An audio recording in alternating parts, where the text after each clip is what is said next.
Hər kəsə salam. Bu videoda Elçinin Talvar hekayəsindən danışırıq.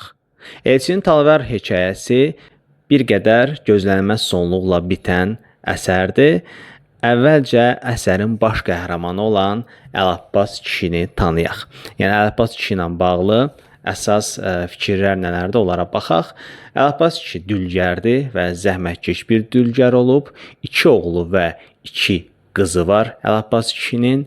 Daha sonra onların həyətində olan tut ağacı qırılır və Əlabbas kişi söylüyor ki, o tut ağacının qırılmasına görə aş bişirilməlidir. Həmçinin o fikirdə söylüyor ki, əgər yerdə hər hansı bir tut artıq qalsa bu günahdır.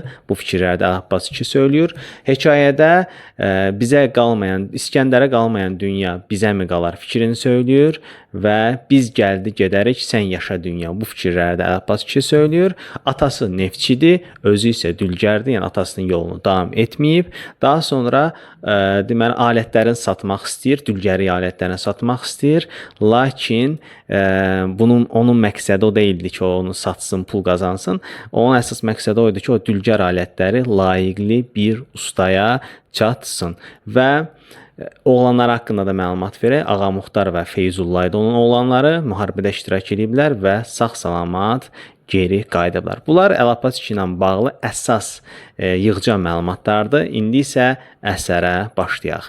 Əsər elə başlayır ki, deməli tut ağacı qırılır, düşür. Əlabbas kişinin həyatında olan tut ağacı qırılır, düşür və onu ilk görən bu dülgərimizin nəvəsi olur. Və nəvəsi elə gedirdi ki, öz babasını çağırsın ki, bəs tut ağacı qırılıb düşüb. Elə babası da bunun səsinə çıxır. Söylüyor ki, bəs bu tut ağacı artıq 100 illiyin qeyd edib və ona görə də onun qırılması münasibəti ilə aş bişirilməlidir və bütün qonşulara paylanmalıdır. Bu fikri Əlabbas kişi söylüyor. Daha sonra həmçinin onu da deyir ki, əgər yerdə hər hansı bir tut qalsa, bu günahdır. Təbii ki, belə bir qayda yox idi. Bu sadəcə olaraq Əlabbas kişinin inandığı bir və onun şəxsi bir fikri idi. Yəni özü bu fikrə inanırdı, amma elə bir qayda, adət yox idi ki, tut güzüllüyündə qırılsın, onunla bağlı aş bişirilsin və yaxud da ki, yerdə hər hansı bir tutun qalmağı günah olar. Belə bir fikir və qayda mövcud deyildi. Və insanlar yığışırlar Əlabbas kişinin həyətinə və hərə tutdan biraz götürür, yeyir və hər kəsin söylədiyi bir fikir olur ki, bu tut qədər şirin tut hələ ömürlərində yeməyiblər. Və deməli bu münasibətlə, tutun qırılması münasibəti ilə aş bişir və bütün qonşulara paylanılır və bütün qonşulara paylanılır. Hər kəsə də həqiqətən də aş çatır. Yəni elə bir formada bişirilir ki, heç kəs, yəni bu belə deyək də nəzirdən geri qalmır. Bu da deməli Əlabbas kişinin üstündə tut ləkəsi olur. Onun oğlu Ağa Muxtar baxır Əlabbas kişiyə və ona elə gəlir ki, sanki kişinin ürəyindən hər hansı bir yarası var və ürəyinin bu qanıdır. Bunda oğlunda belə bir düşüncələr formalaşır və lakin o fikirləri beynindən qovur və sonradan öz atası haqqında düşünür, öz atasına daha diqqətlə baxır, görür ki, kişi həqiqətən də yaşlanıb. Eyni zamanda Əlabbas kişi də Ağa Muxtara baxır və onun da yaşlı olduğunu görür, yaşlandığını görür. Təbii ki, bunlar bir-birlərini görmüşdülər, yəni bir yerdə yaşayırlar, amma olur bəzən insanlarda daha diqqətlə baxırsan, sanki bir şəxsi görəndə onunla bağlı daha dərin düşüncələrə dalırsan. Bu ata-oğul da bir-birlərinə baxıb elə dərin düşüncələrə dalırlar və Əlabbas kişi düşünür ki, Ağa Muxtar sanki dünən idi, uşaqlığı dünən idi, o yavaş-yavaş addım atmağı öyrənirdi, amma indi artıq yaşlı bir kişidir və həqiqətən də dünyanın bu qədər sürətli keçəcəyindən gileylənir və burada bu da belə bir fikirləri söylüyor ki, biz gəldi gedərik, sən yaşa dünya. Bu fikri məhz bu səbəbdən Əlabbas kişi söylüyor. Eyni zamanda İskəndərə qalmayan dünya heç kimə və bizə də qalmayacaq. Bu fikirləri də həqiqətən Əlabbas kişi söyləmiş olur. Və Gələk indi tut ağacının parçalanmasından sonra baş verən hansı proseslər var, onlardan danışaq.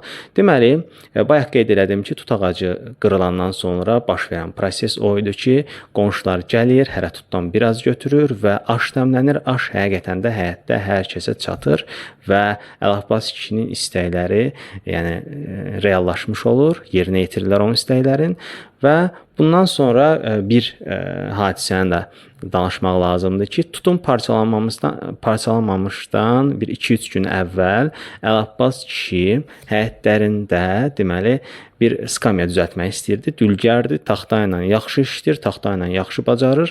Yəni bu onun üçün skamya düzəltmək əslində o işinin bir parçasıdır. Lakin skamya düzəltmək istəyəndə mismar düzgün vura bilmirdi. Çəkic əlində düzgün dayanmırdı. Əlini bir dəfə əzdi və gördü ki, artıq onun əli əvvəlki o gəncliyindəki, yaxşı vaxtlarındakı o ustalıq qabiliyyəti artıq yoxdur və Əlabbas kişi belə bir qərar verir ki, artıq alətləri satmaq lazımdır. Bayaq da dediyim kimi, kişinin burada məqsədi o deyildi ki, o alətləri satsın, pul eləsin. Onun məqsədi o idi ki, layiqli bir usta bu qocaman, bu neçə illərin əmək alətlərini mənimsəsin və onları davam etdirsin. Yəni Əlabbas kimi o alətlərdən istifadə eləsin. Hətta elə bir usta görsəydi heç ondan heç pul da istəməzdi. Ona pulsuz da bu alətləri verərdi. Və bu münasibətlə Əlabbas kişi bütün alətləri yığır və tutun parçalanmasından sonra, artıq bu sonra baş verən prosesdir. Sonra aparır o alətləri parkda satmağa. Əvvəlcə parkda oturur, görür ki, bəs qırağıda uşaqlar oynayırlar, eləyirlər və öz-özünə düşünür ki, istirahət nə yaxşı bir şeydir, istirahət əcəb şeymiş. Çünki bu kişi həqiqətən də zəhmətkeşdir, hər gün işləyirmiş və belə özü oturub rahat-rahat parkda ətrafa seyr edəndə o istirahət həqiqətən onun xoşuna gəlir və ətrafa baxır, görür ki, uşaqlar əllərində artıq yeni-yeni oyuncaqlarla oynayırlar, eləyirlər. İlk günündə düzdür, istirahət kişinin xoşuna gəlsə də, lakin onun alətlərinə heç kim yaxınlaşmır və öz-özünə düşünür ki, onsuz da artıq dünya belə müasirləşib, artıq uşaqların əlində belə müasir oyuncaqlar var, onun alətləri kim üçünsə maraqlı olmaz.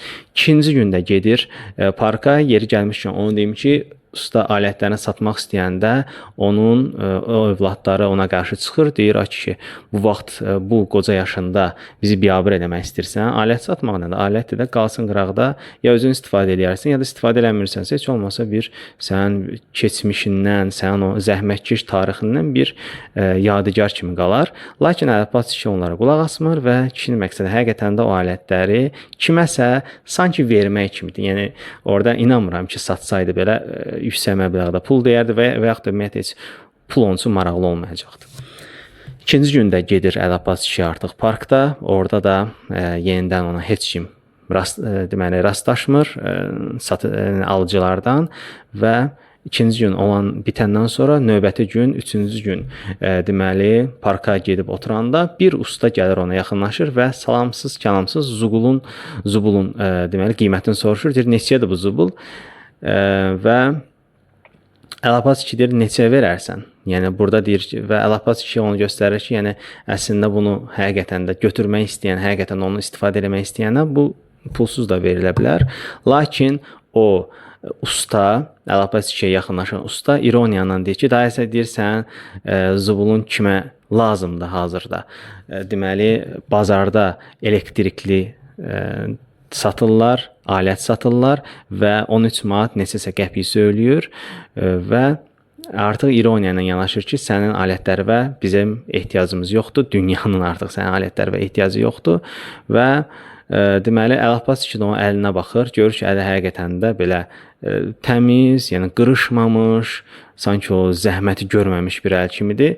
Həmin o usta da görür ki, Əlabbas kişi onun əlinə baxır və söylüyor ki, əlimə baxırsan, amma bu artıq əlin sənin əlin kimi alətlərlə elə bir işi görməyinə ehtiyac yoxdur. Mən elektriklə rahat formada işimi görürəm və bunu deyir, uzaqlaşır.